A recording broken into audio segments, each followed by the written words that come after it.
We're here today to talk about ninjas, revolution, and pirates. All of those are tied together, I promise you. This is going to be a great episode. We have two amazing guests, Kevin, Emma. Super excited to have you on. For those who have never seen you on our show or are just tuning in because they're like, fuck yeah, I love ninjas. Who are you? What do you do? Let's start with you, Kevin. Hi, I'm Kevin Thien Vulong Nguyen. My pronouns are currently he, him. You can find my personal work over on winconditions.com. That's Nguyen for win. And I recently wrote an adventure about revolutionary pirates in a Vietnamese versus the French imperial occupation in the recently released, as of Tuesday, Unbreakable Revolutions, which we are going to talk about a little bit later. UnbreakableRPG.com. Yeah. Yes. Yeah. And I will also add one thing about you that I know you don't talk about this on like our show, but I very much admire your mini painting skills. Thank you so much. You are very talented. That is the one thing I will be very bold and like very proud of myself and not put myself down. I paint some good fucking minis. No, you paint some real good fucking minis. Every time I see your feet, I'm like, God damn, I'm slacking. Oh, no. I'm slacking. It's not a competition, Daniel. It's not a competition, but it's also like I'm like only 12 minis into Cursed City. Oh, I've barely painted one. 12 minis into Cursed City.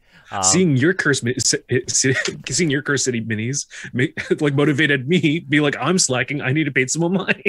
That's adorable. We're motivating each other Yeah. to grow and get better, just like Sasuke and Naruto. I'm not so sure about that. Fine. And then Emma, how about you? I guess I got to get used to calling myself doctor sometimes, but I'm a Dr. Emma Yasui. I am an archaeologist. I work in northern Japan on ancient food practices and foodways. I do cultural consultation and sensitivity reading for TTRPG stuff. And I tend to show up whenever we're talking about Japan, especially if it's related to something in the past. Oh, you summoned me. I've been summoned. I've been summoned. Now, Emma, you've dropped some like two really cool things. One, like, I love that worksheet that you shared on your Twitter about the dogu. Oh, all the dogu, yeah. Because I know we've been talking about it, but I hadn't seen it. And when you shared it, I was like, oh. And I went through it. I just kept looking at every single one. And all I was of like, them, oh, yeah. what's this? Oh, what's I think that? I was prompted to go back to it because I started that for a class that I was teaching. And then we did that episode about everything but samurai. And we talked about Breath of the Wild. And you said something about like, oh, one of those examples of like the Jomon being used in pop culture. I'm like, oh, let me tell you. Oh. And you've also so been many like, examples. but you've also been collecting like other gaming paraphernalia relate with the Jomon on it, right? Because I know you have some like YuGiOh cards with. Yeah, like, what have I got here? I have Cardfight Vanguard at this point. Ooh. Digimon. And then several of the Yu-Gi-Oh cards. Can we get some like beauty YouTuber like kind you of gotta like, do. You by gotta the hold palm? up your Yeah, hand. yeah. And then They're also sleeved, so it's like Okay. they're shiny. I don't know. These are some of the Yu-Gi-Oh ones where it's like a straight up dogu. Oh, I Oh see. yeah, it's a straight up dogu. That's awesome. And then like Shakoman is like just a dogu. Ooh. Amazing. Painted white and ready to fight, you know? Oh my god, I love it. And like another thing is like you mentioned that you're a cultural consultant, and a product that you actually consulted on was also nominated for an Any Award. Wow. Yeah, this is also, I guess, the any boosting episode. This is the Any Boosting episode. Like Emma, Yeah. you One of the early projects I did was Eyes Unclouded. Yeah, and so it got nominated for an Any. which doesn't have to do with me. That was all the fantastic creators who put in a lot of effort. I will So say humble. I will say this though, like, we all succeed together, right? There's this like I don't like this like whole like scarcity mindset in the TTRPG industry. Like we can all just like crush it and thrive. like while uplifting each other at the same time, right? Yeah. So yeah, Eyes Unclouded, nominated for Best Adventure and Best Electronic Book. Emma, you worked on it, as well as Jackie and Colette, who were also on this podcast. Yun Su, who is on Team Avatar, who was on the last episode, was also nominated Best Family Game / Product for their work on Magical Kitty Save the Day. Unbreakable Publishers is nominated for Fan Award for Best Publisher, which I think is a really cool one because it wasn't actually released on the nomination sheet. But then when you go to vote, it's one of the options, which I think is awesome. And then I was a cultural consultant on Ancestry and Culture, which is for Best Electronic Book, Best Supplement, and Product of the Year. And then my favorite consultation that I did all year was my dad's Monster Manual, which is for Best Monster / Adversary. James Introcaso literally sat down with his dad and was like, we're going to go through all of these monsters, and I'm going to show you a picture, and you're going to tell me what this is called and what it does. And honestly, it's so cute and it's so sweet. But you know, Leona Maple and I were both consultants on that book. So like props to Leona.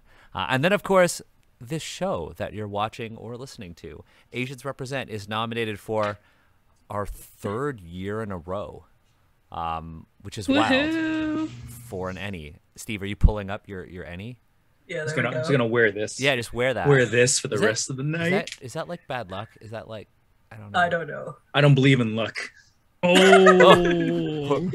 Steve I doesn't make believe. my own luck. I make my own luck. Today But just in case. But just in case, I'm going to put it away. What's the harm, right? What's the harm? So if we don't win, we're gonna go back to this episode and we're gonna clip that little bit there and just tweet it. And No just tweet context. it. No context whatsoever. Or you know what's.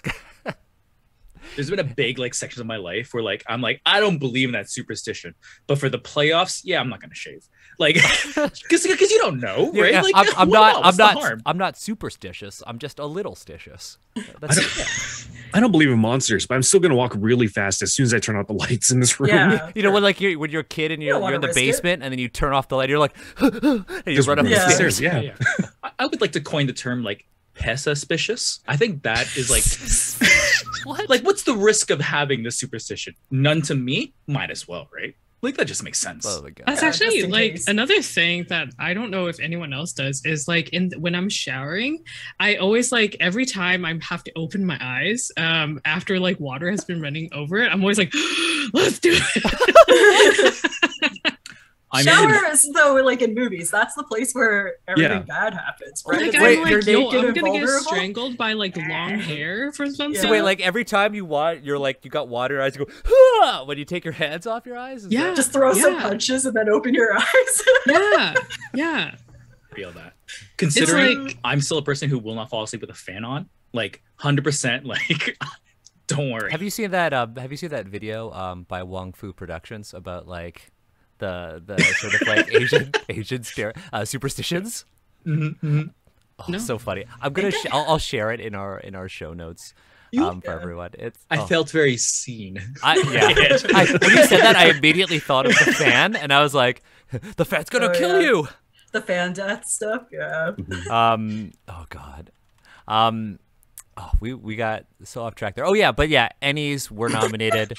You know what's really funny? Towards at the end of the voting period, what they do is they'll reach out to every creator, and since it's remote, they'll ask you to do like a video, an acceptance video. And I think I'm just gonna do the little video of Steve putting on last year's Ennie and be like, I make my own luck.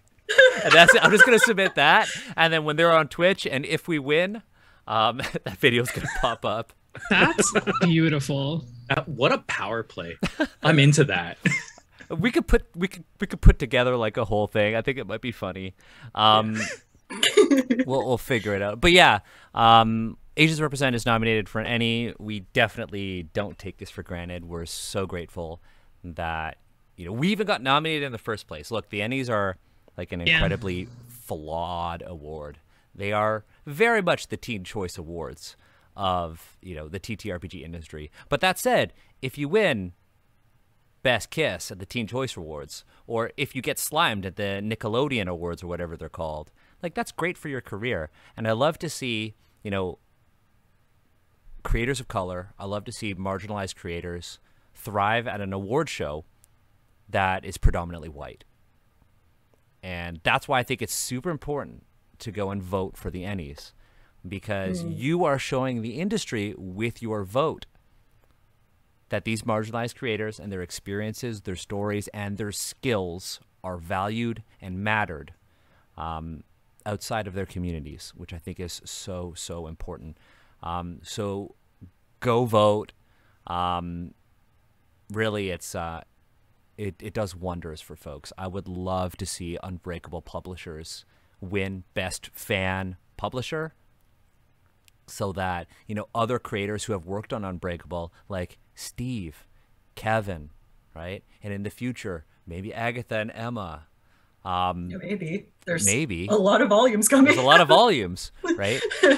I would love to see folks, you know, work for, you know, an Ennie winning publisher. Or I would love to see Unbreakable Revolution nominated itself for an Ennie. I would love to see that. But that said, you know, you need to act with your vote. So vote for all of the amazing creators. Vote for Asians Represent if you like us. I mean, if you're watching us, you probably like us. Yeah, you don't have to, but you don't have to, but that would be real nice. But you should. But you should, right? So yeah, I think that's all we have. One other thing is that we have a new show, and it actually is going to debut next Friday, and it is called Bubble Tea Book Club. It was our first Patreon stretch goal, and so we're gonna have once a month on the last Friday, or I guess the last Friday of the month, we're going to do a show where we sit down with one or two creators. We're going to buy them some bubble tea. And then what we're going to do is we're also going to buy an indie RPG, buy an Asian creator, and talk about it. Next week, we are going to read of Warp and Weft. This is an intimate and detailed character relationship creation tool. Fall in love, be rivals, ask questions, by our very own Mahar. So I'm super excited for us to do that. I'm going to buy everyone a copy of it. And then we're also going to buy everyone bubble tea. And we're going to read it. So I think that would be super awesome. And I would love to either potentially look at a whole bunch of Asian-made sports TTRPGs for Bubble Tea Book Club, or just have Kevin. And, you know, Kevin, you can come on and we'll buy you a bubble tea and we'll talk about sports animes. I'll take a large Thai tea with some extra boba, please.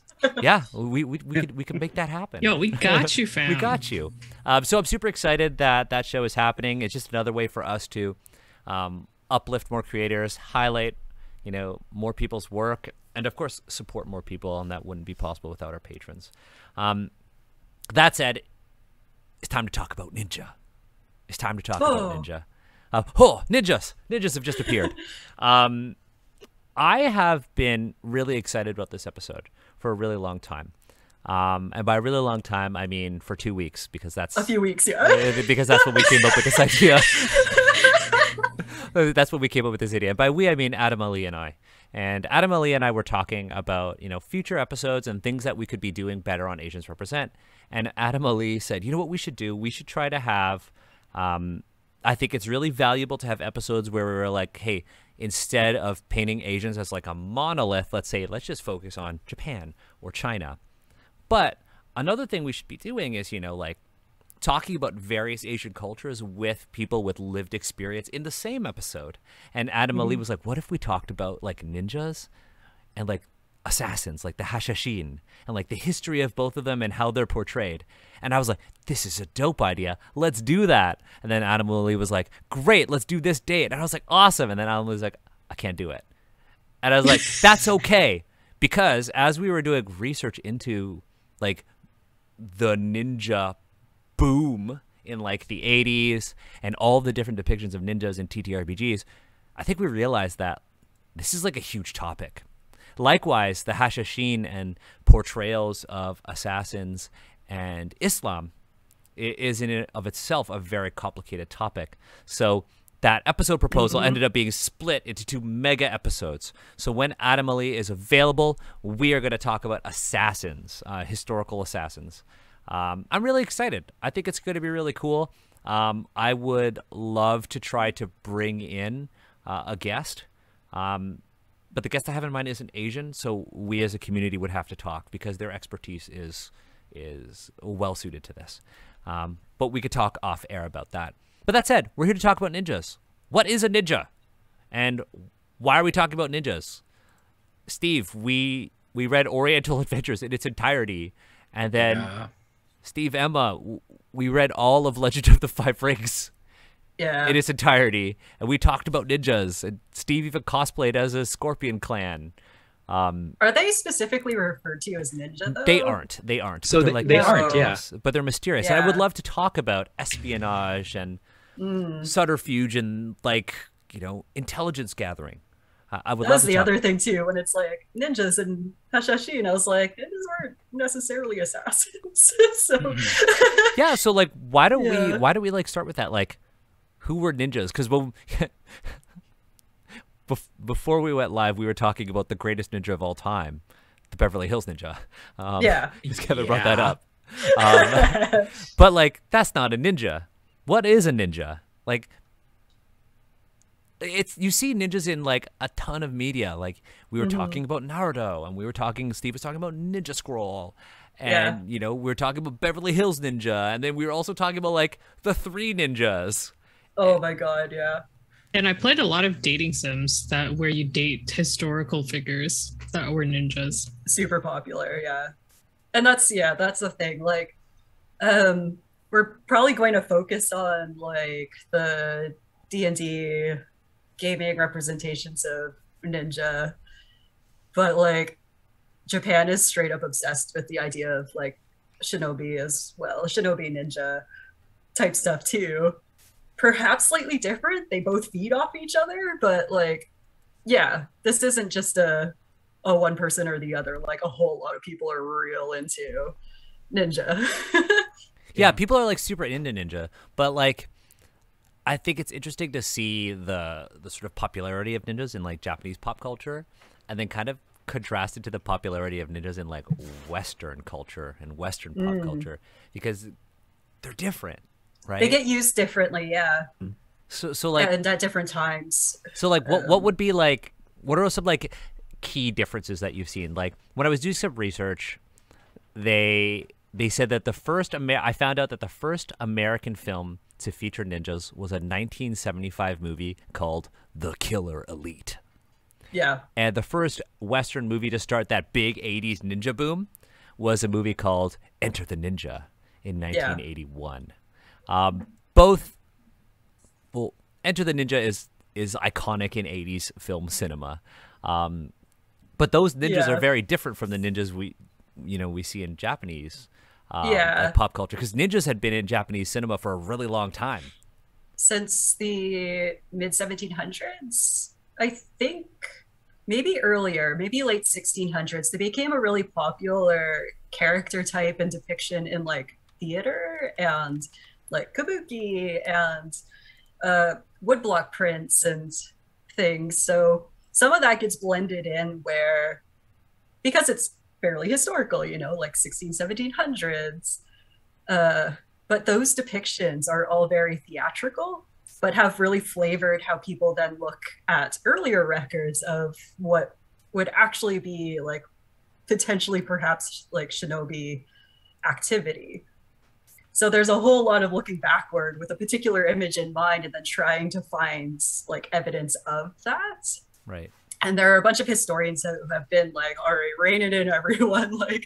Not every secretive act or bit of espionage or assassination done in the past that we find in record is actually ninja in the way that we think of it. That whole trained within a clan, live in a secret location, learn specialized techniques, highly trained, get hired as a mercenary, perhaps kind of magical.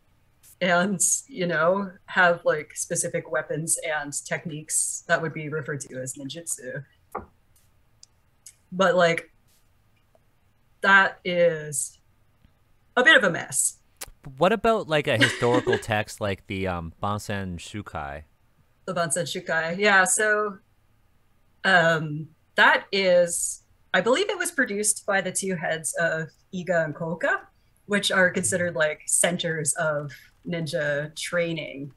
Not the only, but they kind of were thought of as the best. And so if you ever hear about ninja in Japan, they're going to be like, oh, Iga, especially Iga and Koka together. And Iga still like sells itself as like the place of ninja. There's a ninja museum. There was that ridiculous issue, I think, like 5 or 6 years ago, where someone on NPR said that Iga was experiencing a labor shortage. And so they were having a hard time finding people to role play as ninja at their museums and events. What? And a whole bunch of people took that as Iga has a ninja shortage.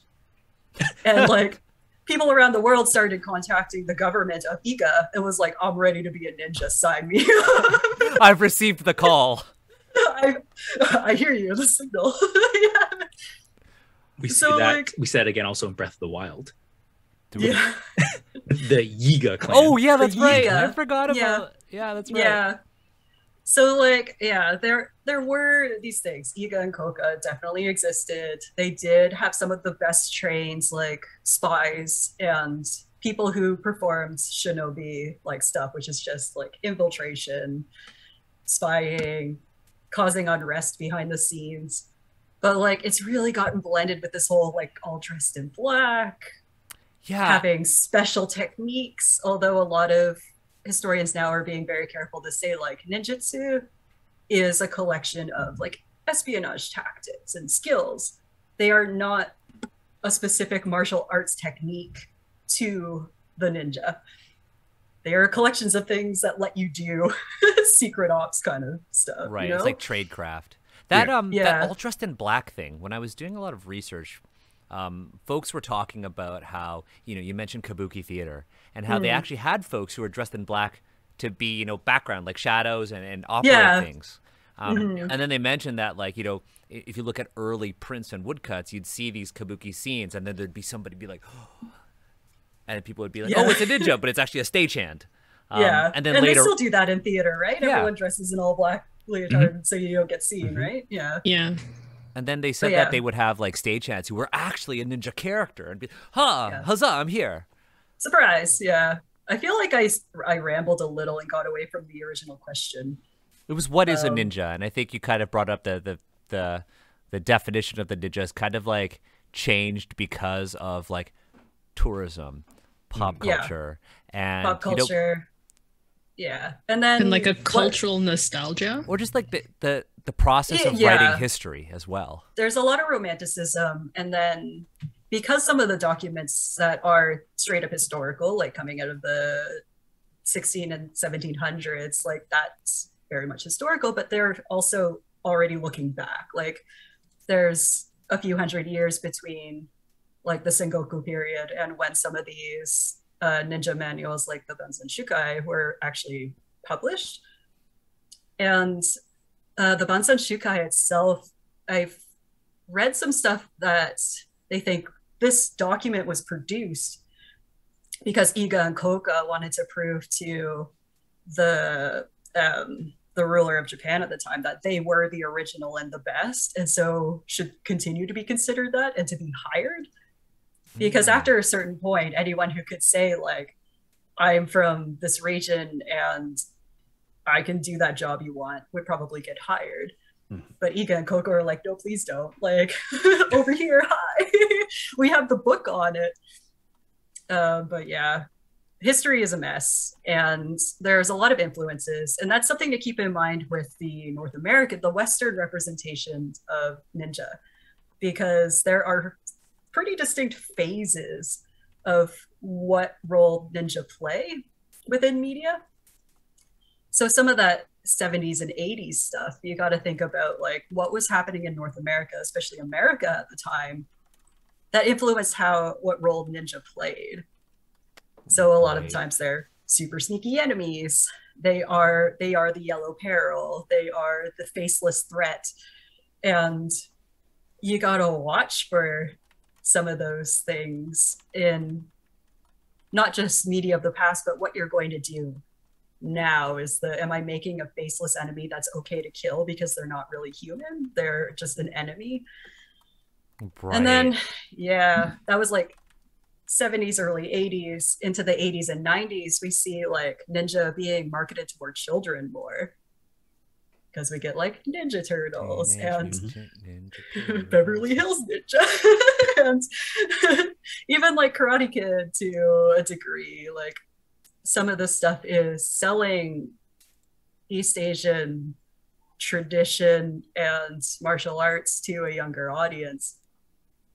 And it kind of changes a little. But instead of being the enemy, we now get a bit of a white savior thing. The Great White Ninja. Or or the chosen one. Yeah. Kind of. Yep. Or that the chosen one can't be Japanese. Like No, please go on.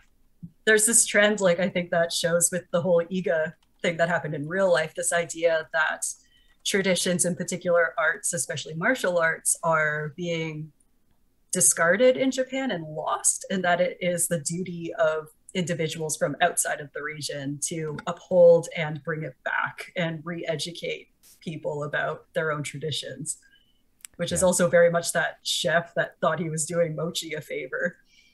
If anyone remembers that. Ugh, yeah. I think that was in San Francisco. I don't remember. I remember the Mochi incident because it's a trend. It's a trend. Mm-hmm. But one thing you're seeing in like cinema now is, and I noticed that one of our community members in the chat had also pointed this out, is we've seen a shift. And we've seen a character like Snake Eyes, who is white canonically in the YuGiOh comics and the media, is now Asian, played by Henry Golding in the new Snake Eyes movie, which I haven't seen yet. No spoilers. Very excited to watch it.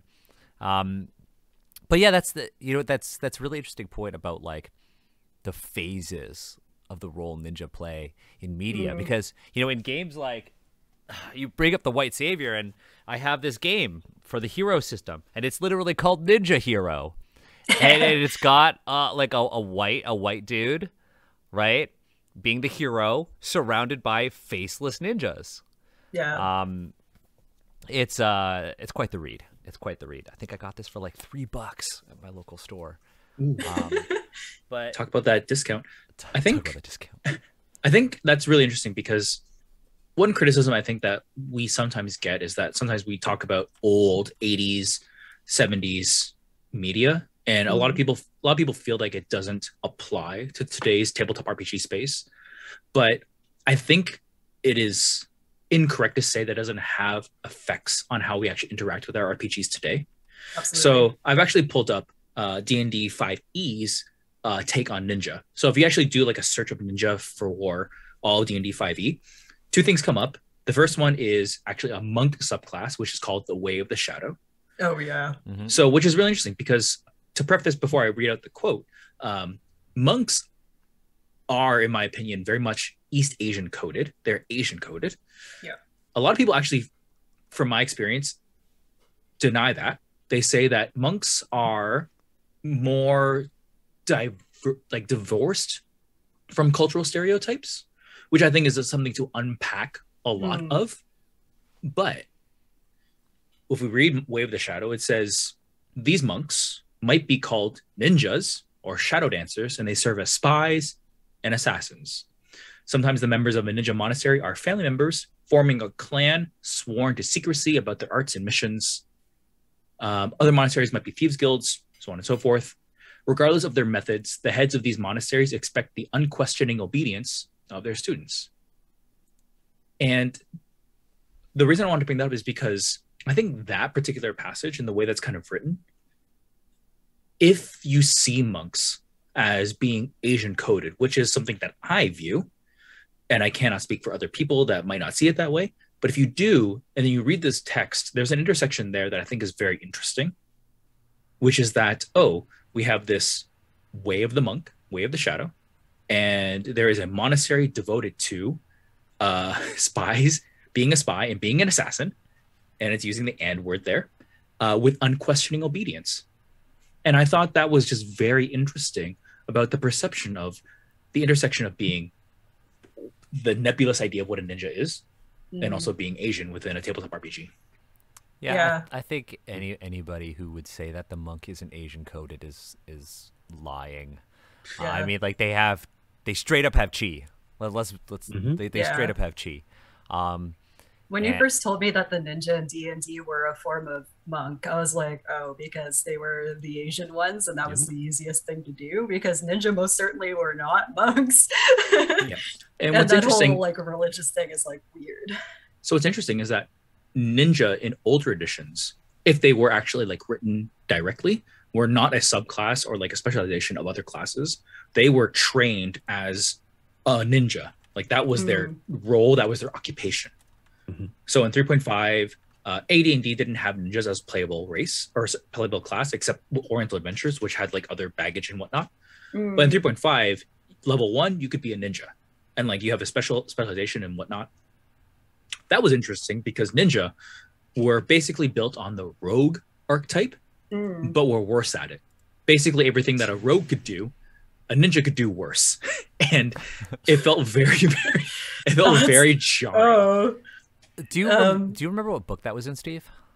Ninja are was it in complete adventurer or complete scoundrel. I forget. Okay. Obviously, when I say that, people were going to be like, "Ugh," but yeah. You know, so rogue I think it's complete makes more adventure sense in some ways.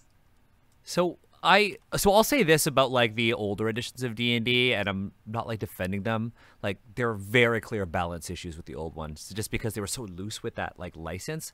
Everybody was just making stuff. But you're right. Like I think the thing to focus on is this like why monk, why not rogue in the current edition. And like I get that a lot of the idea of like spying and infiltration has to do with like dark and shadows, but like the best way to get, I don't know, to stand out is to like dress in black and skulk around even at night. It's just weird. Like a lot of what was probably happening was, first of all, they think a lot of ninja actually came from lower classes or were from the samurai class but were really good at doing infiltration stuff, and that means like blending in. That doesn't mean dressing in black at night. That means like dressing like a farmer and not raising suspicion a lot of the time. Like you know how to stay calm and play a role and not get caught and to gather information. So some of this like shadow thing, like, yeah, it happens. Fine. But that's not all that there is to it. Yeah. And the whole monk thing, I really think it was just a matter of convenience for that D&D example. Like, where do we put the Asian ones? Over there? Kind of, yeah. And I think to help illustrate that, like if you look at the rogue archetypes, like when you specialize as a rogue, there is assassin. You can be an assassin. There is the scout. There is the thief. There's the inquisitive. And then there's the phantom. So like D&D doesn't shy away from the idea that a rogue, which is generally, in my opinion, like culturally agnostic, given other context and whatnot, so it could depend. But a rogue is generally culturally agnostic, and they're not shying away from the supernatural idea and fantasy of it. But yet the idea of a ninja, because of the baggage of it, the cultural baggage, is relegated to being a monk subclass. And that's, I think, telling. And you could say like, oh, maybe they didn't want to have like an explicitly Asian coded thing and call it ninja. And so that's why they made it a subclass. It also, like, my first reaction when you were saying that is like all those things that you mentioned. I was like, a ninja would do all of those things, but these are all like subclasses of the rogue, right? It's like you have to be an assassin, you can't be a thief, or you can't be a scout, and like these are all things that you would do. And I think that's just very much a symptom of D&D's way of system and like compartmentalizing what you do in your role, right? not to like defend it, but like Okay. we see this in like in other editions of D&D, like in Oriental Adventures on page 19, they say ninjas are invisible warriors, spies and assassins practiced in the skill of concealment, stealth, trickery, disguise, acrobatics, and assassination. And then they say that their abilities and reputations are clouded in mystery. Many ascribe supernatural powers to them. The ninja have done nothing to discourage these stories and may very well spread the tales themselves. Such confusion only enhances their reputations, inspiring more terror at the mere mention of their name, which I think is like an interesting thing to say. Like, they're not like magical Asian people who do these things. They're like, yeah, we're gonna make people scared of us with these stories. And that's the thing, like the magical side and that of ninja across Japanese and Western franchises or platforms or whatever, like I get it. Like that was part of the original like popular take on ninja. Mhm. And they totally fostered some of that. And I understand in fantasy settings, like that's something to play with and it's great. But like some of it gets really confined. And also the one readout there, the description literally said there are assassins that are trained in the skill of assassination. Oh yeah, that's right. It's like, good job. But also, like I said before, there are, okay, first of all, very few records in general of anyone straight up saying this was like shinobi activity or this was a shinobi, someone specifically trained as a ninja to do this stuff and carried out this mission. That's very rare. Even more rare is any record of them assassinating anyone or being hired to do so. The Bansan Shukai kind of makes everything complicated, even though it was written later, and it says any ninja worth his salt wouldn't end up in the history books because you've done your job if no one records it, which I think is just a way to cover their asses. Because just because the ninja aren't writing about what they did doesn't mean anyone else is going to be like not suspicious or including that in things that they write. So that's kind of added to this whole mystique though. Like it's all so secret. It's all so not done, despite the fact that the ninja manual was written by two of the largest ninja towns in Japan. They straight up wrote a manual and showed it to the emperor, you know? I get that it's super fun. It's just some of the stuff you have to kind of keep track of. Yeah.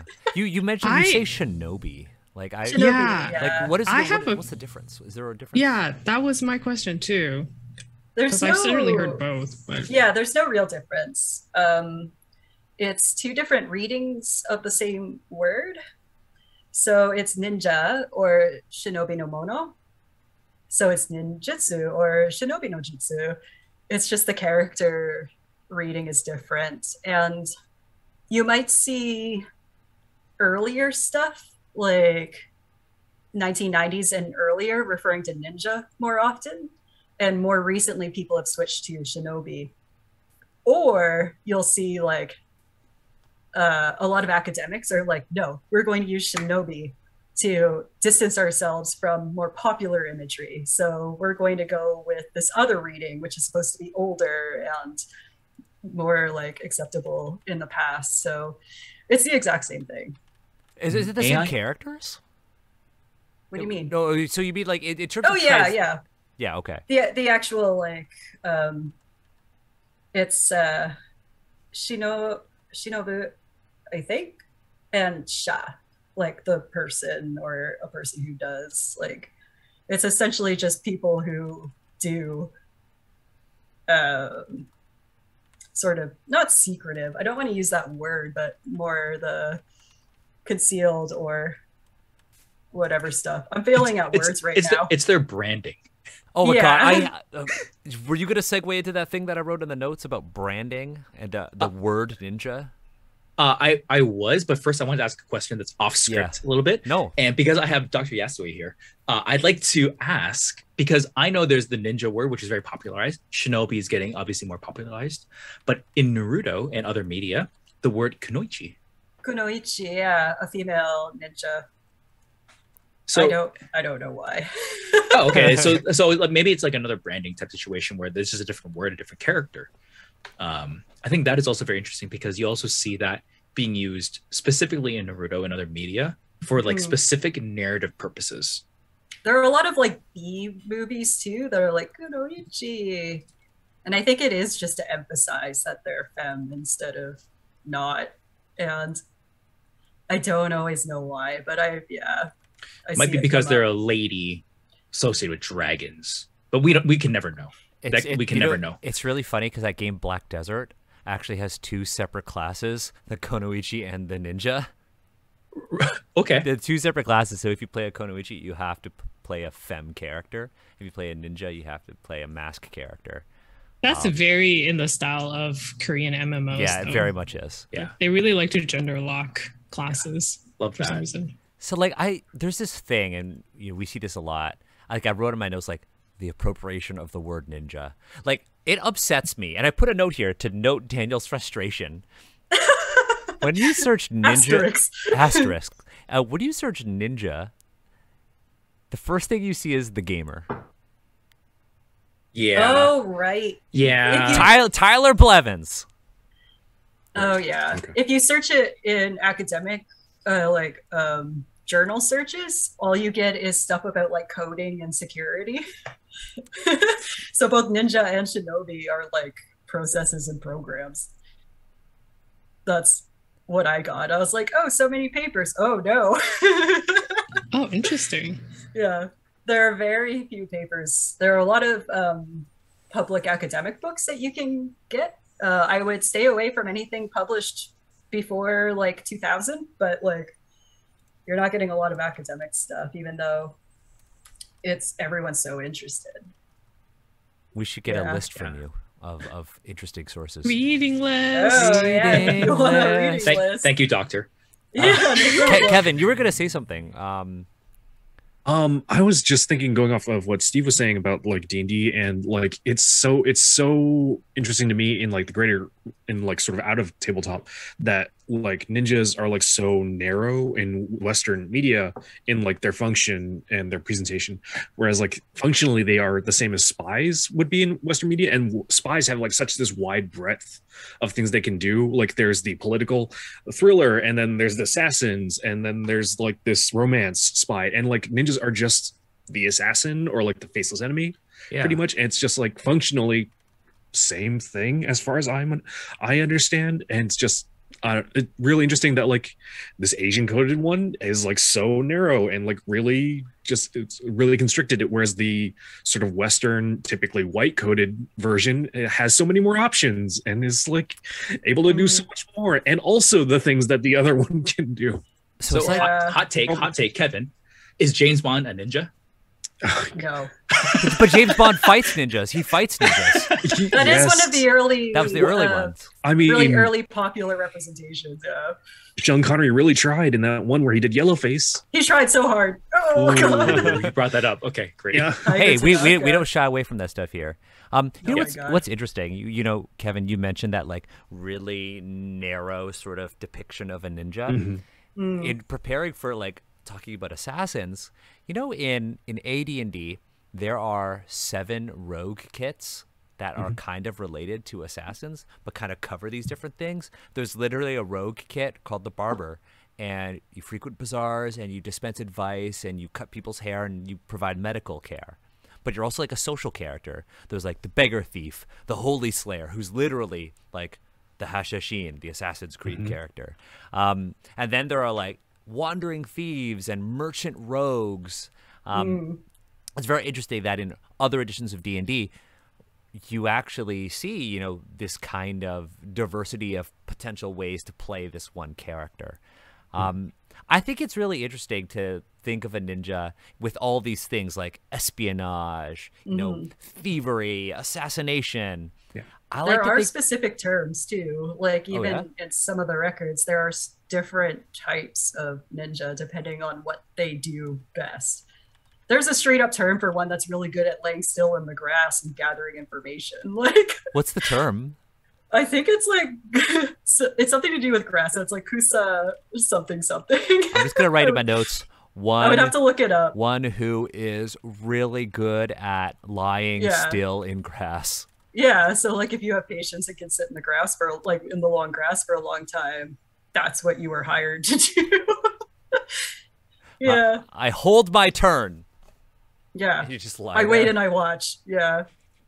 It's funny. I But yeah, that idea of options too kind of comes back to the whole Westerner taking up Eastern traditions and combining that with what Steve read about the whole super faithful to your master, never step out of line kind of thing, is that we see in the 80s and 90s a lot of that whole non-Japanese person becoming a ninja, becoming steeped in this Eastern tradition, is that it's done as an act of rebellion and anti-establishment rather than an adherence to tradition, even though it is still. So like I read a whole paper about the Ninja Turtles and how they're sort of like doing away with all of the typical like Western family obligations, and they're just teenagers doing whatever they want, and that they get to live outside the social norms because they're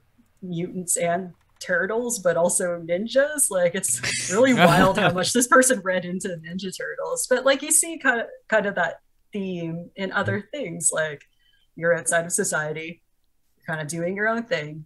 And I guess we just got to say that that was also a narrative we saw in Japan about shinobi in the past and in the present, that they were not beholden to anyone in particular, even to the people who were training them.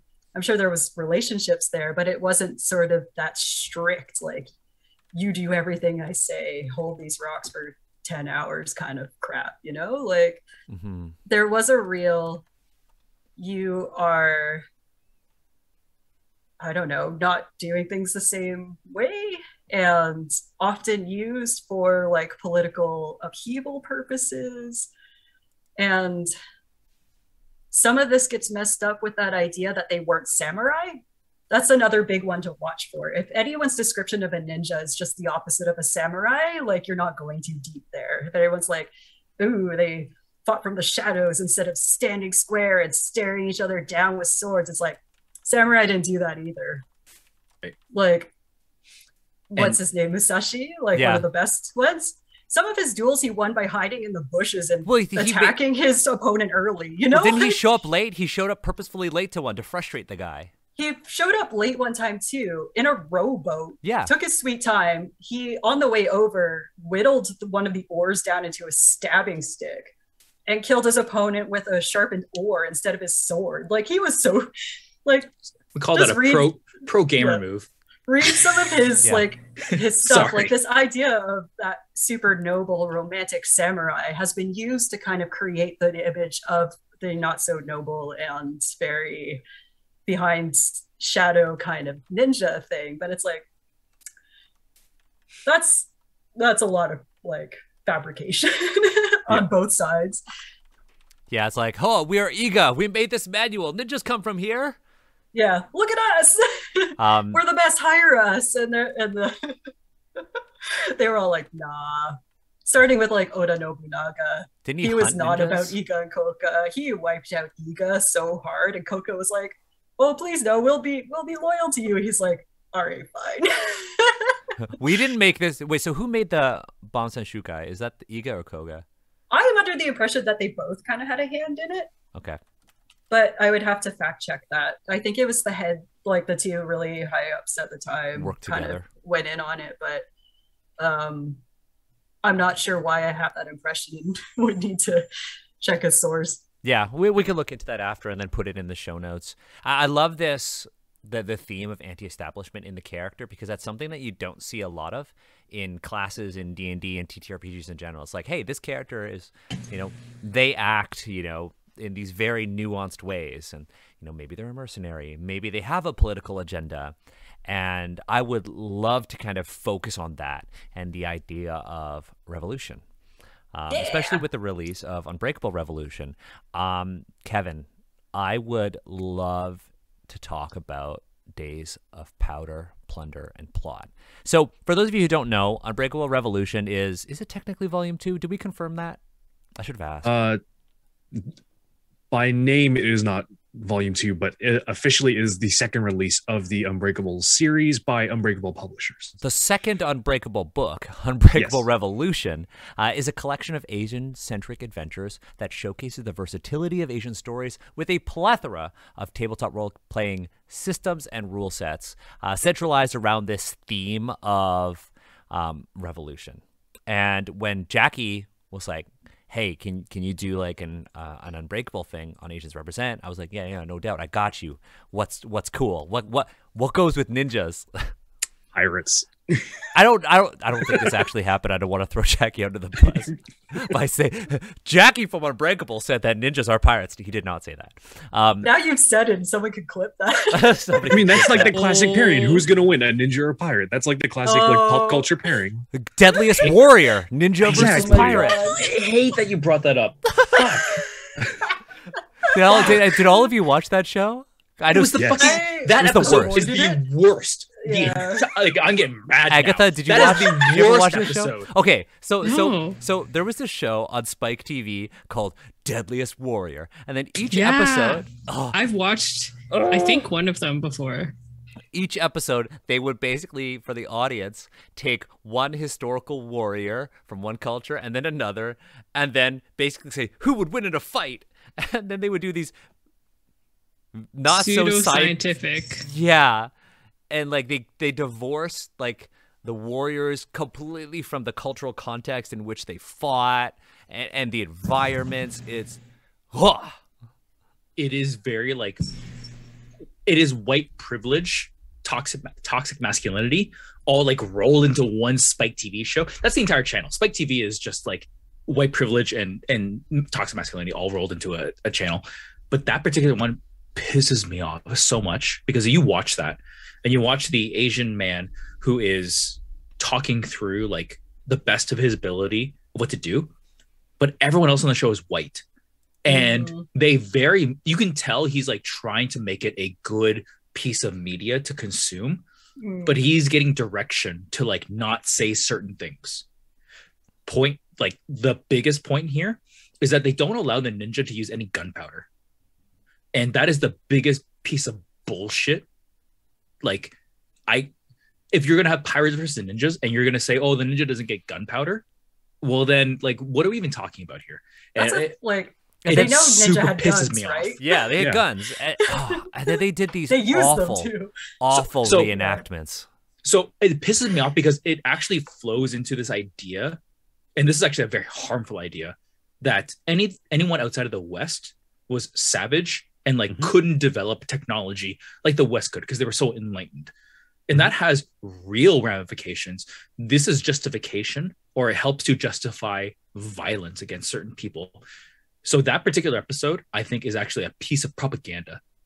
But And also, like, what pirates are we talking about here? Yes. That's true. They're Captain. Yeah, of Captain course, it was like Jack Caribbean Sparrow.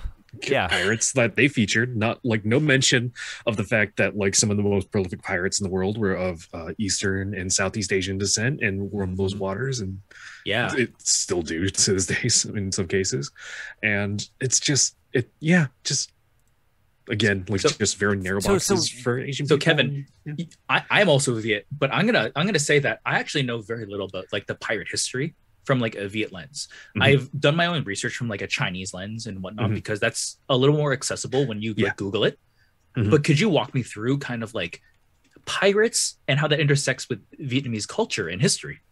My understanding is mostly similar to yours. It's a lot more accessible, especially for only an English speaker like myself, to find more examples of Chinese and Japanese piracy and like sort of like tangential mentions of Southeast Asian piracy. Like they're mentioned as like the the opposition in reference to Chinese naval history and such, or like even to the French naval history when they were coming around, or the Portuguese. And it's much less, there's not many accounts that I'm able to find in sort of that are accessible to me of Vietnamese, specifically piracy, of like sort of that earlier age. And like there's like stuff available today of like sort of Southeast Asian piracy that's much more from a Western like sort of news media lens, and like they very like, oh, you should be afraid because like if you're sailing through those waters, like you better watch out for those pirates, they're gonna kidnap you.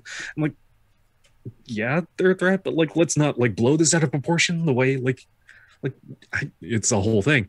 And I sort of like, speaking of the adventure, as Daniel brought it up, like I really enjoy the fantasy of like sort of that age of sail navy sort of combat and life and sort of that adventure. And I kind of just wanted to marry that with like that I know that there were very capable Southeast Asian like sort of pirates and sailors and navies, and they don't get highlighted so much, and like so did the French at the time. And I kind of just wanted to get back at the French who colonized Vietnam. I just wanted to get some good punches in on the French in this way that I could. I super empathize with the idea that, you know, you see Vietnamese people and Southeast Asian people kind of like in these very small waterways between like these houses that are on the water and things like that. But I think it's foolish to think that these people didn't master and learn how to take advantage of the resource of the ocean. So I think that is very much like a narrative that is harmful towards Southeast Asian folks. I am personally very curious to know how you came about this idea that you wanted to write this story about these French colonizers and like the Vietnamese struggles, and like how you went about that process of creating the story. Well, primarily I drew on real life history. For those that are unaware, the French colonized Vietnam sometime in the, if I can quote myself in another work that I worked on in Red Carnations on a Black Grave, where I wrote a primer on the historical background of Vietnam in reference to French colonialism. The French colonized Vietnam around the 1800s, somewhere in the mid 1800s, after helping Emperor Nguyen reclaim his empire, and then just kind of turned on them after helping them win that, and sort of took over a majority of the landmass of what is currently known as Vietnam. And those being two very disparate land masses, France and Vietnam, the French would come over on their ships, and the Vietnamese people, being a very heavily water focused people, being in a large river delta and being surrounded on water for most of its landmass, are very familiar with the water and have a long history of sailing, both like for as long as historical records can go. And I was very interested in like sort of revolutions, and like naval combat is it's not super well explored in tabletop. I think it's kind of very kitschy in like, it's like you get like 7C and a couple smaller tabletop RPGs, but like that's it, and like those are pretty niche. And I wanted to bring this a little bit more accessible, but also bring it into a little bit of a niche in that it's referenced in Southeast Asia. And as the French colonized Vietnam, the Vietnamese, of course, they rebelled in ways that they could, and I wanted to bring that in a way that players could engage with. And I introduced this conflict in which players are the crew of a given ship. I cannot remember the Vietnamese translation, but it's the water deer, which is an animal I love a lot, and which I named the ship after. And they are like sort of contracted to track down this large French naval vessel for some very important thing that they will later discover is a treasure that's more important than gold, especially in the context of revolution. And I don't think we're going into too many spoilers here. So if you want to find out what that treasure is, you can go pick up Unbreakable Revolutions over on DriveThruRPG right now. Is your adventure set in a time where the French have just begun colonizing, because I believe the French actually had several attempts to subjugate the Vietnamese people. So whereabouts does your adventure take place, and how does the influence of French culture and peoples influence the overall world of your one shot? This is a sort of a ahistorical. This is a historically inspired, but still a historical sort of adventure, because I cannot claim a sort of all-encompassing sort of academic knowledge of French colonial history of Vietnam, but this is very well informed of like sort of deep research deeper than like sort of the average person, especially in the US. And my imagining of it was that this is a sort of, because in real history, I believe there were several attempts on the French in like that's true, but in such a way that the French sort of colonized Vietnam in phases. Like they took one like large section, and then they were able to like take another large section and expand those sections, and like sort of take disparate sections and connect them. And my sort of imagining was that it's like somewhere around like what I would imagine is like the French would have a strong foothold, but not in the way that like the Vietnamese people had never like sort of capitulated, but like it is strong enough that they are a sort of an established force in this sort of analog of Vietnam, and this French analog is sort of an established force. And like, so it is a sort of this adventure is not like you winning the revolution, but is like sort of a major step in the revolution that against this French analog. I have to say, as like Vietnamese diaspora myself, that particular way of framing up the story, I think, is actually very accessible to people like me, where being historically accurate is actually quite inaccessible to me. And there's various reasons why Vietnamese history is inaccessible to me. But there is like a cultural force of what it means to be Vietnamese. And I think the way you frame this up is actually very empathetic towards that. So I just want to express like my gratitude for stories like that. And I think Unbreakable itself is a great opportunity for other folks to tell these kinds of stories. I was editor on Revolution as well as Volume 2. And I got a chance to work with, one, people overseas, which was very challenging and very fulfilling for me. But two, really empathize with their particular stories. And I got to see how they intersected with my own. Kevin, I think actually culturally consulted on one of them that I edited. So that was really, really interesting. And I just wanted to express my gratitude of just, history is hard. And this goes beyond just Asian representatives. This goes to like everyone who has any diaspora, even those who identify as white. There's like a lot of history that gets lost purposefully for like very specific reasons. And it's often very hard to access that history and connect with it. But having some non-zero connection to it does allow you vectors, and I'm going to say power, to connect with it on your own terms. And it will never be perfect. And I think you have said that very explicitly, that this connection is not perfect, but I think it is very genuine. And I think that type of art is very powerful in today's climate. So yes, my little like soapbox there. Daniel, I did interrupt you. I know you had a question, but I just had to gush for a little bit. No, look, I'm happy to just sit back and let you gush, because I didn't have a question. I was just gonna gush.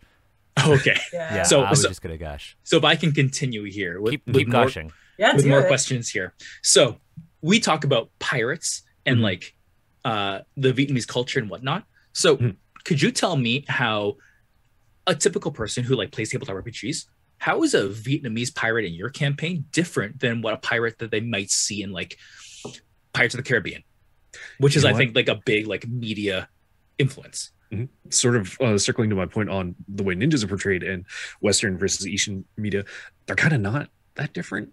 Anything a Caribbean pirate can do, a pirate in this adventure could do, and like a Southeast Asian pirate in real historical, like the real world of that period could do. Like they have ships, they have gunpowder, they have swords, they can. It's historically, it was never smart to like just go swing across a rope and go board in the ship by yourself when they all got guns and swords, but they could do it. You could do it in this venture if you wanted. And it's that's like really something that I think I didn't want to explicitly say in this adventure, but like I just wanted to like sort of functionally, I didn't make a new class for like these pirates or anything.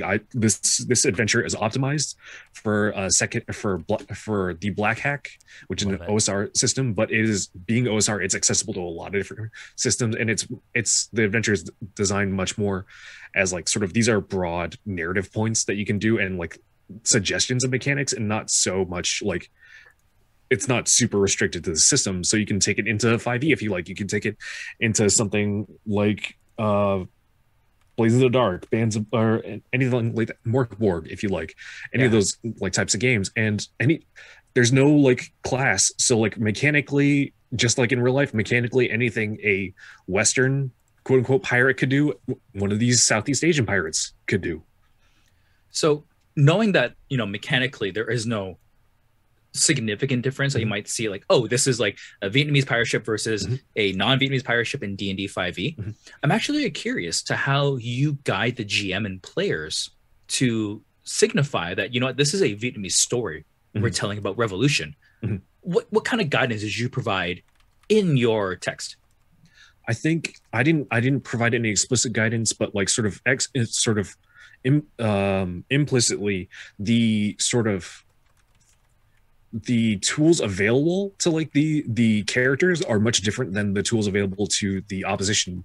The Vietnamese analog characters have a much smaller, a much more narrow ship that it's designed to both fare out in open water and as well in narrow riverways, whereas the French analog ships are much wider. They're galleons. They're made for like trans ocean like voyages. They're made to carry a lot more cargo, and like the pirates, they're a lot smaller. They're meant to be faster. They're hit and run and things like that. And like there are like sort of suggestions for like boarding mechanics and like how it would work, and those are affected by like their ship is bigger than yours. You got to climb their ship, where your ship is smaller and faster. If you are in a bad situation, you can get away easier, but like getting on there, it's going to be a lot harder. They've got more guns than you. That's going to be an issue. I'm really happy to hear that, because I think a lot of times this difference in environment gets misread in tabletop RPGs, and especially in D&D, as a kind of savagery, where the idea that they have wider ships being French and having like that kind of climate is seen as like a more civilized way of having a ship. Whereas in your adventure, I'm getting the feel that actually this idea of building a ship for environment A is not going to translate to environment B. And in fact, the people who live there, their technology is exactly what it needs to be. They have filled their niche as they need to, knowing that they are human beings as well. And I find that to be a very refreshing piece to show in Dungeons and Dragons, because I feel like Dungeons and Dragons itself fails many times to show this nuance. So again, I'm fucking gushing. I'm just gushing. This is so good. Can I take over and gush about some stuff that I think are relevant?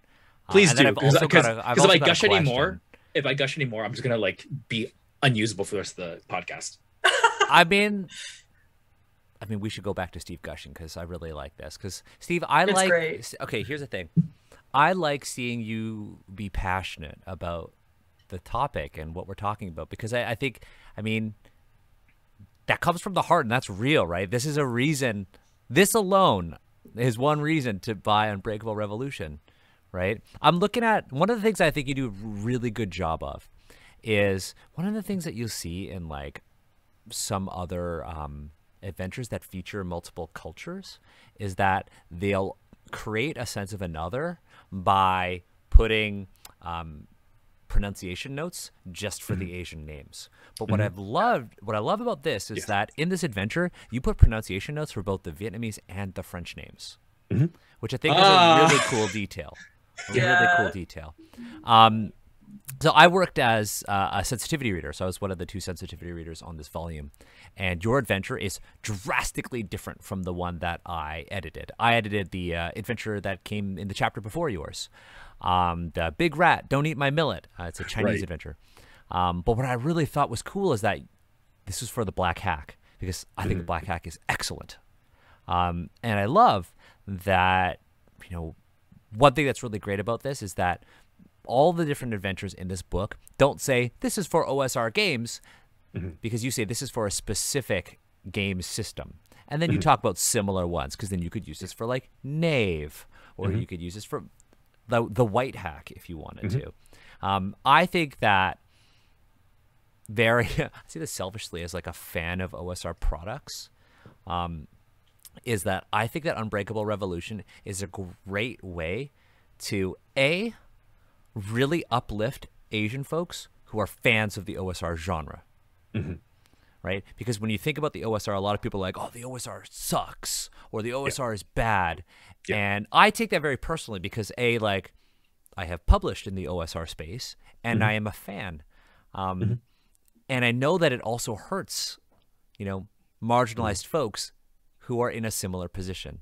And so I think Unbreakable Revolution is a really good way to introduce more, people would say, more trad gamers to OSR systems, which I think is really cool, while highlighting like the weaknesses of trad games like 5e D&D when you were talking about, the sort of the naval combat. I'm actually looking at this right now, and my Sunday group has literally just got their own ship, and they are going to be sailing across the sea, and I am one hondo gonna use this.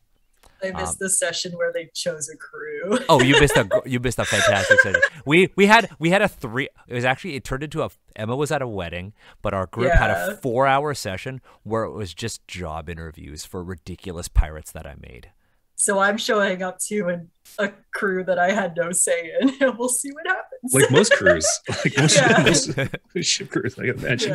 It's great. So I wanted to ask a question, and this comes from my lack of understanding of Vietnamese culture and history. So on page 33 of the book, first of all, I'll highlight page 30. I love how there's a picture of the ship. Love that, to give people like an understanding, because like to me that ship looks very similar to like the Chinese junk. And like for like those who are not as familiar, the Chinese were once also colonizers of Vietnam, and like sort of in the way, and so like, and they are just also neighbors, and like there's a lot of cultural exchange. So there's reasons like why there might be a lot of familiarity in that design and between the Chinese junks and like the Vietnamese junks and the Dows and such like that. There's a lot of really interesting historical, cultural contact between China and Vietnam, like specifically after the spring and autumn period and the warring states. There were like a group of people called the YuGiOh who went south to Vietnam and set up their own kingdoms there after they were displaced by the Qin. Really interesting stuff, but I wanted to call that out. The second thing is more of a question. First I'm going to gush, and then I'm going to ask a question. On page 33, there is a wonderful piece of art. A fucking fantastic piece of art. And unfortunately, our new format, we aren't actually showing it on screen. Go buy Unbreakable Revolutions. But whoever the artist was did a fantastic job. And you've got a character who's wearing, like, I would love to know about the hat that they're wearing. I would love to know about the clothing. I also love that this pirate character looks confident and they aren't a scoundrel. They look like they're defending themselves. I also like that you put guns here. But I've got 2 questions. 1, can you tell me about that hat? Because it looks dope. And 2, why are they barefoot? This is a... I unfortunately on this computer that I'm using currently, I don't have a copy of the PDF. This is the piece of art where she has the wide flat brimmed hat. Yeah, she's holding with out the rim side. So traditionally, the association with Vietnamese and like generally East Asian and Southeast Asian folks is the conical, like sort of rice straw hat, which is like that is an authentic presentation. Like it is used historically, it's used in that time period, it's used like today in the real world, but it's also like not the only like sort of piece of fashion, especially in like sort of in that generally in Asia or particularly in Vietnam. And this is just another sort of made of the same material, another straw hat. I cannot recall the name of it, but I'm super familiar with it. It's like this big, it's much more like high fashion and less function, because the conical hat is much more a sort of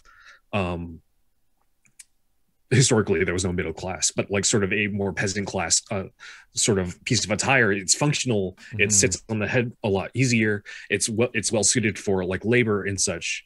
And whereas this was much more a piece of fashion because it doesn't sit on the head as well, because it's a large piece and it doesn't balance as well. And like there's these large ties that come down, and these are sometimes you would see them like sort of tied under the chin, but often you would just see them held in the hands in a couple like sort of old art pieces that I've seen. And I really wanted to feature like I wanted to feature a piece of fashion that's like sort of tangential to the sort of very iconic and sometimes stereotypical like conical hat that's like, but it breaks from that norm, and it's not just an invention of my own. This is historically, and it's just genuinely accurate to the culture.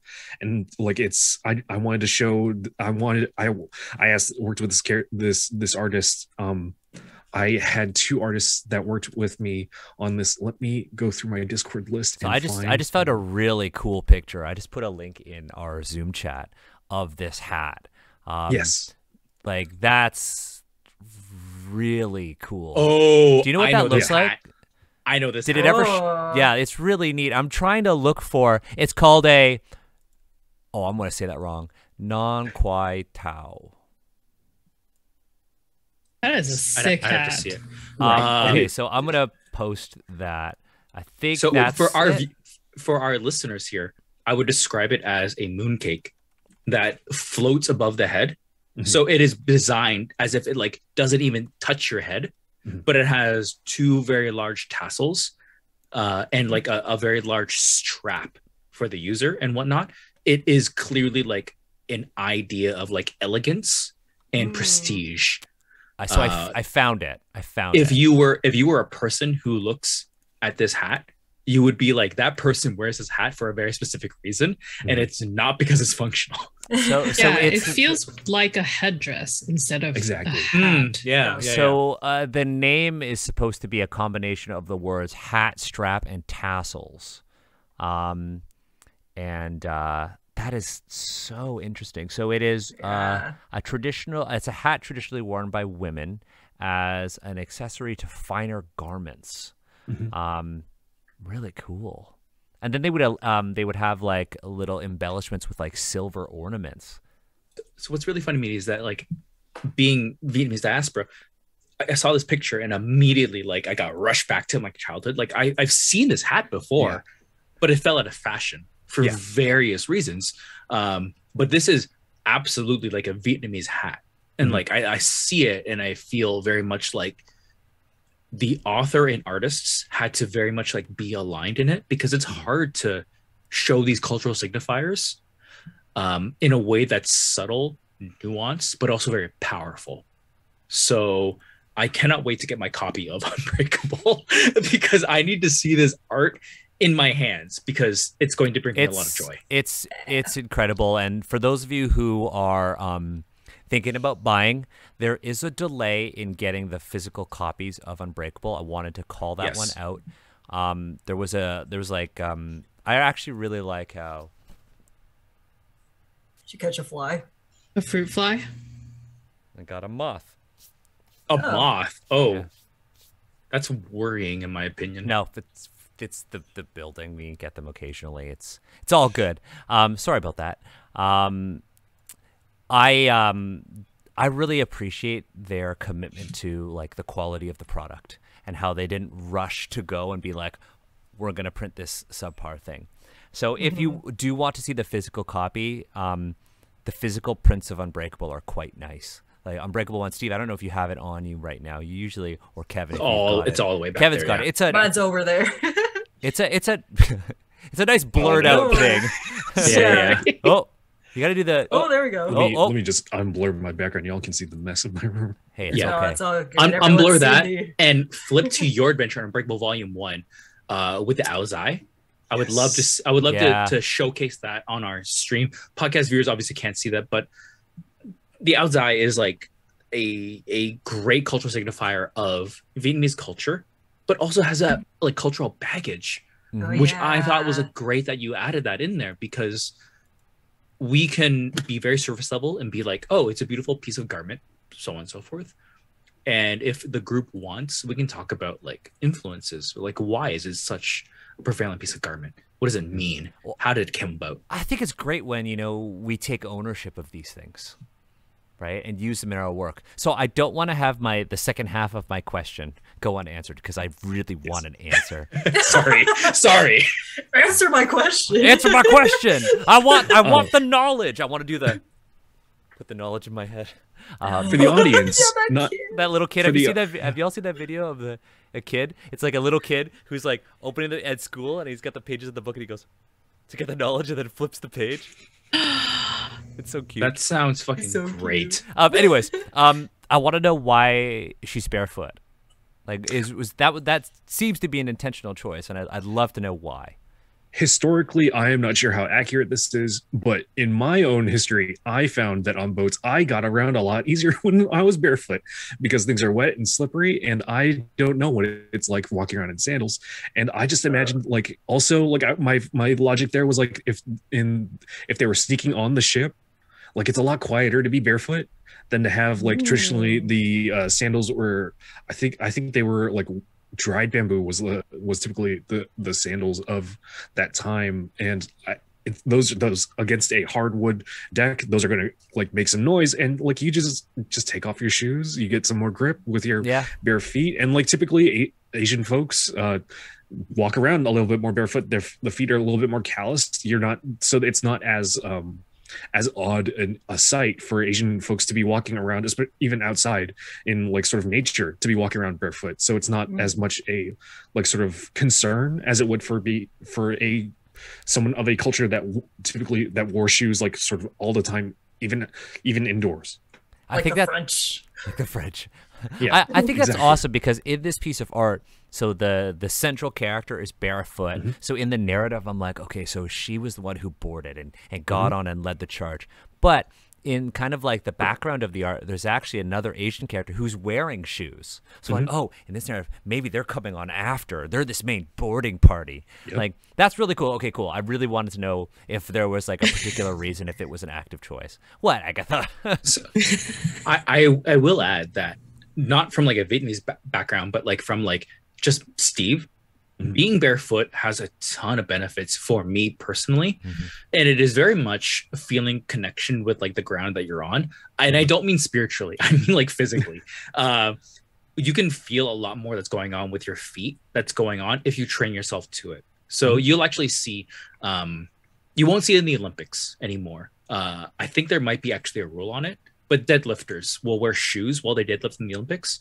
But most deadlifters I know will actually wear minimalistic shoes or no shoes. I actually happen to be a barefoot deadlifter. One of the reasons is because I'm trying to feel like a connection with the ground, because with that much weight that I'm trying to pick up, I can't do it by bones and muscles alone. I actually have to find a way to push off the ground, because it turns out the earth is a lot more capable of lifting weight than I am. So I know, surprise. But that is like a very like real thing. It's physical, and it matters. And I hate that barefoot has become this synonymous with like savagery. And I feel like that's actually very, that's why I wanted to call it out. That's why I wanted to call it out, because this character is very regal and noble looking, yet they're barefoot. So I think that's really cool. Also, you know, we see characters like we talked about Avatar, we talked about Toph, who's barefoot because of the way her bending works and her abilities. Actually, here's a really good example. All of our viewers can experience this. Go run 100 meters on sand, do it in shoes and do it in barefoot, and tell me which is easier. Oh yeah. So that's like, there are definitely times when like barefoot is preferable, but there are risks, of course. Like obviously we don't want to step on things, because like stepping on things can be very damaging to your feet. But at the same time, you get a lot of benefits from it. And I love that in this piece of art, you have both, because it's like I just said, there's reasons to have both. Yeah. And I'd be like, if anybody who goes and be like, oh, that's like barbaric, I'm like, are you a fan of the Lord of the Rings? Do you look at like the hobbits who are barefoot for the entire thing? Like, come on. I know a lot of drummers who don't wear shoes while playing too. I understand why. I completely understand why. I don't like wearing socks. The one thing I don't get is wearing socks to bed. What? No. Well, I understand that in the winter. I just, I am hot all the time. I can't. I just, Oh. Even though like I make socks for a lot of them. No, wear I get them it. in shoes. I As just, soon I as I'm don't inside, like socks off. if I could just not wear socks and shoes, I would 100% just be barefoot all the time. But I love what you've done here, Kevin. I really think this is a fantastic adventure, and I think there's so much amazing content in here. I mean, the cover and like all of the different, like we've got a lot of familiar and new faces here, like folks who I would love to, join us on Asians Represent, right? Absolutely. So I did the sensitivity reading for the first adventure, but Pam has an adventure. Pam, our other admin on our Discord server, the Dovetailer, has an adventure. And then there are a lot of names that I don't know, but I would like to know these people. My good friend, yes, friend, Charu Patel wrote an adventure in there for another friend, Viditya Valetti's Sword and Bear, which is in the Gun and Slinger game.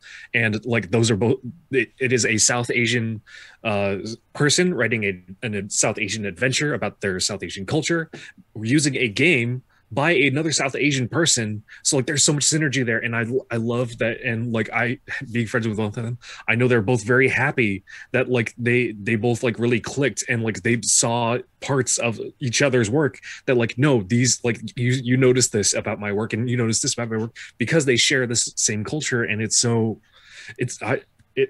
like that's not something that's explicit in the book, but like I don't know, like sort of behind the scenes, I love that they were able to feature that. And like I know in volume 1 that there was not South Asian representation. And I'm so happy that we were able to get some in there, especially with folks I know that I really care about. I specifically, when I was talking, I was looking at this adventure, the first Dia of Navratri by Charu Patel. Like, I really want to talk about this one because the art is very different from everything else. There is this entire one-page spread that I would just love to know about every single detail on it. It's on page 127 of the book. Would really want to talk about this. So I can easily put you in touch with who is in chat right now. Oh, send me a DM on Twitter or Discord if you're a member of our server, because I would love to talk about this.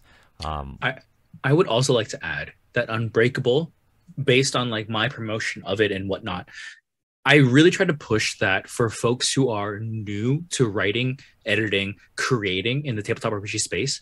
I think Unbreakable is a very accessible way of doing it. And you have an immense amount of support to make a quality product. At the end of the day, the entire Unbreakable team wants to make a quality product, and they will give you the resources you need to bring your vision up to that level that they're looking for and beyond. So I will say that the two adventures that I edited, the authors were so appreciative of the feedback that I was able to give. Kevin, you gave some feedback as well from a sensitivity perspective. It was just a very great community experience.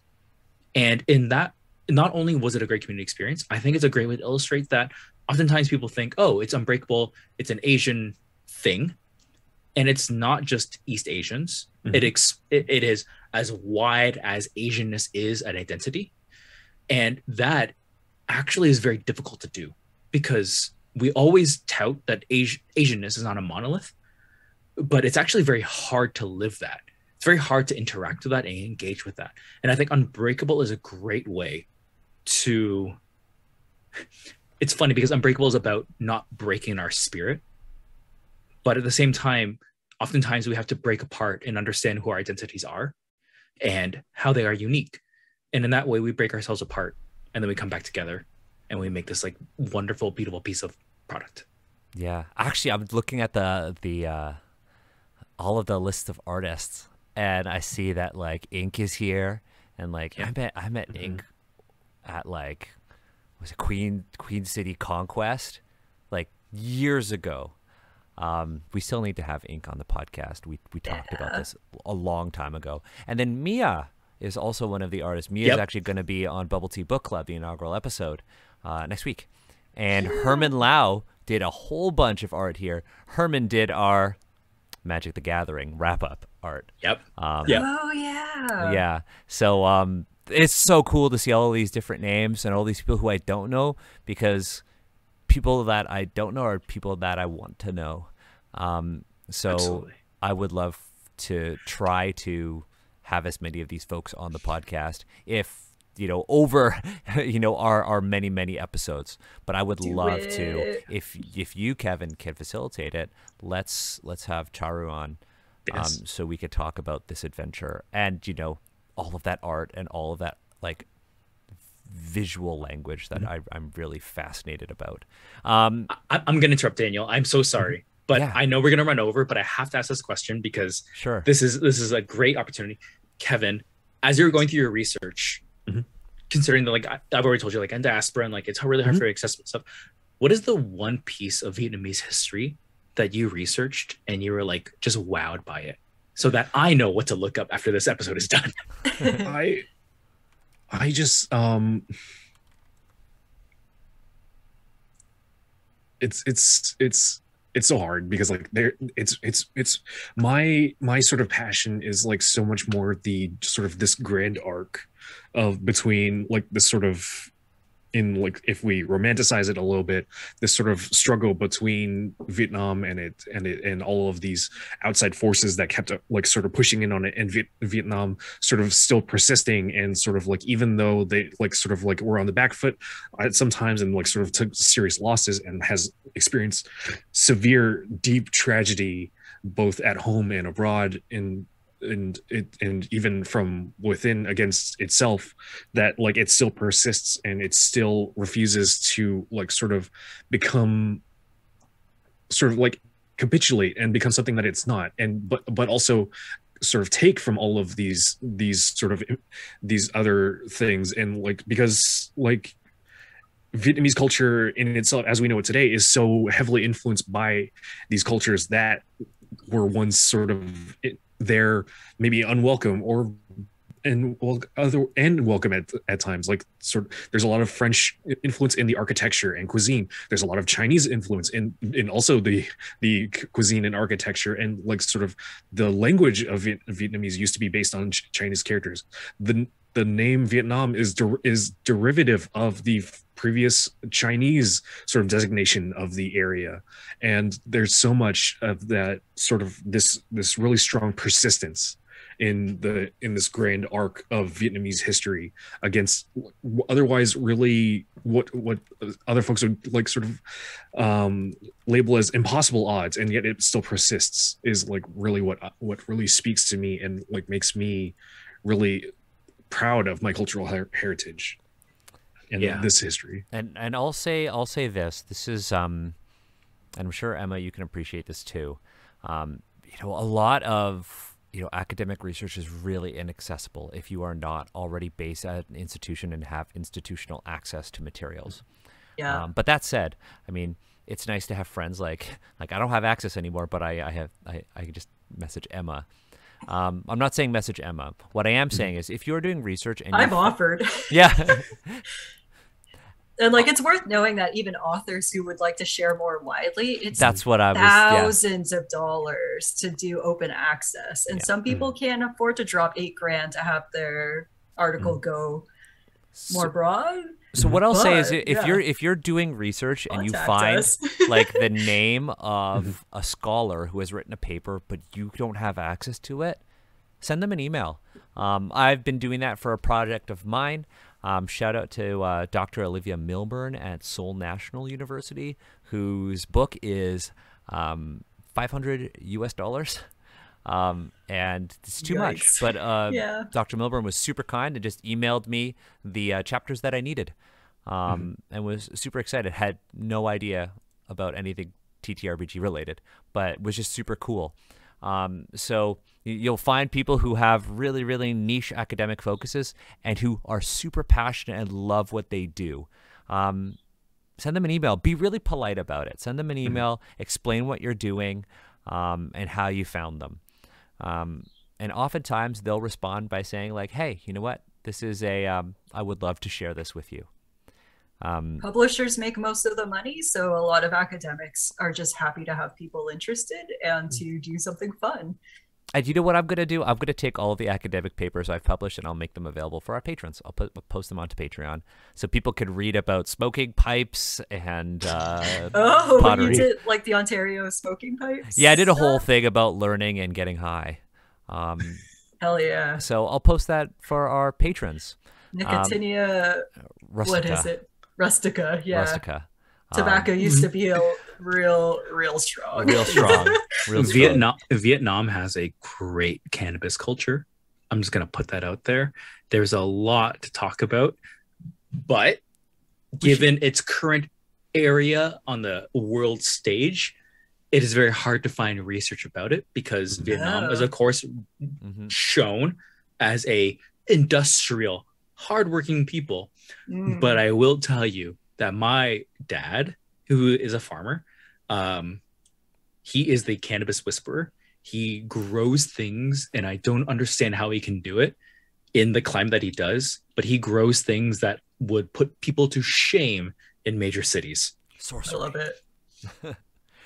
Cannabis comes from South and Southeast Asia. Like originally, I wasn't aware of that's it. where the plant comes from. We should do a plant. We should do a plant episode. Yes. Well, there are many things. there are many things that we could talk about. But that said, you know what? Like Kevin and Emma, I'm super grateful that you joined us for this episode on the shadow arts and revolution. I have a recommendation. We didn't really talk about it too much, but Emma and I were talking about it throughout the day. But I found a really cool Japanese-made and designed TTRPG about ninjas called Shinobigami. And it's actually really neat. It's on DriveThruRPG. It's been translated into English. It's got like a really interesting style of the structure. What did you call it, Emma? It's very Japanese. So anyone familiar with Japanese RPGs or what they call table talk games, because you sit around a table and you talk, they are mostly D6 based, so you don't need specialized die. And it's incredibly popular to publish campaign replays. They call them replays. So they just publish entire sessions like a script, and they try to demonstrate how to play the game through giving people a transcribed session rather than like, here are the rules, here's the setting, here's how you build the character. They're like, here's how people play it. Now you can read all the rules. It's really interesting because like the first 100 pages or so are just like this playthrough, but it's really because it's showing you how they've intended the game to be played. But it's really neat. It's super cool. If you're into more of like the anime sort of ninjas that you see in like Naruto and things like that, Shinobigami, cool Asian-made game. It's the first like Japanese-made TTRPG that I've read and had access to translated into English. Oh yeah. So I have Sword World. I'm super hyped. There's a lot. I'm super hyped to play it. Actually, I think of the two things I might pitch to Gen Con could be like, we'll play a ninja game, but I really want to lean towards like playing a volleyball game. Yeah, so, I noticed in Shinobigami, something you would love is that one of the skills that you can develop to enhance your shinobi skills is actually food. So you make yourself better through eating and sharing food, and yeah, it's Agatha, are you on board now? Are you on board with this? Oh heck yes! So maybe we should do a play of this. We'll do a play on this as a follow up to like, ninjas. We'll play an Asian ninja game, which I think could be actually really neat. That said, we have a lot of people to thank for their support. Yeah. And that's our patrons. Thank you to all of our amazing patrons. You made it happen. We hit our first Patreon goal. We are now going to do Bubble Tea Book Club. That means we're going to live stream Bubble Tea Book Club on the last Friday of every month. Video will be exclusive to patrons only. So don't worry if you're not in a time zone where you can watch this. You can go and watch it at patreon.com/AZNS represent. I'm so happy that we've been doing this because I think it's a great way for us to be able to give back to the community with Bubble Tea Book Club, buy new games and produce Asians Represent in a more sustainable way. So shout out to all of our patrons. Y'all make Asians Represent a reality. We weren't going to bring Asians Represent back, if we didn't do the Patreon. And you folks, are the reason why we are here right now with this amazing episode. So shout out to our Disciples of the Sky Court. Those are our $5 patrons. Our $10 patrons, Guardians of the Realm, Brooke Bright, Pixel Grotto, that's Jeremy, and Daisy May. And of course, our most honorable patrons. Our most honorable patrons, we have Ryan the Wizard Hall, Metal Weave Games, Valorous Games, Dungeon Glitch / Matt, and the most honorable Epic Impulse. Y'all are the most honorable people ever. I'm so happy that you're here. And you know who's also happy? The greatest ninja of all time. Marla. Right. Down a little bit more, Sarah. Marla always We'll switch hates back this. to main. And there's Marla. Oh, Marla, say hi. He was hiding. Look at the camouflage. Marla, say hi. Aww. Marla, you gonna say hi? That's Shadow. The I know. shadow. It would be great. I know in the long Marla. grass. Yeah, right? Marla's our ninja. Yeah. Marla's our ninja. Look at the way she blends into everything. She blends in with the carpet. Hunter's my Naruto, all Expert. dressed in orange and yelling all the time. Which one is which character in Naruto is the one that eats? Choji. Choji. Yeah. Marla. Oh shit! Can we do an episode on fat phobia and Asianness? Yeah, we Okay. 100% should. No, but I thought we already had that set. Regardless, thank you so much to our amazing patrons who, make this show a reality. Y'all are awesome. Takeaways: go buy Unbreakable Revolution, learn about other Asian cultures and other game systems, and vote for all of the amazing marginalized creators who are nominated for Ennies. Yes. Go vote for them and vote for Asians Represent. We love you. Stick around. We're going to go raid another channel. See you next week for Bubble Tea Book Club. Bye, everyone. Bye.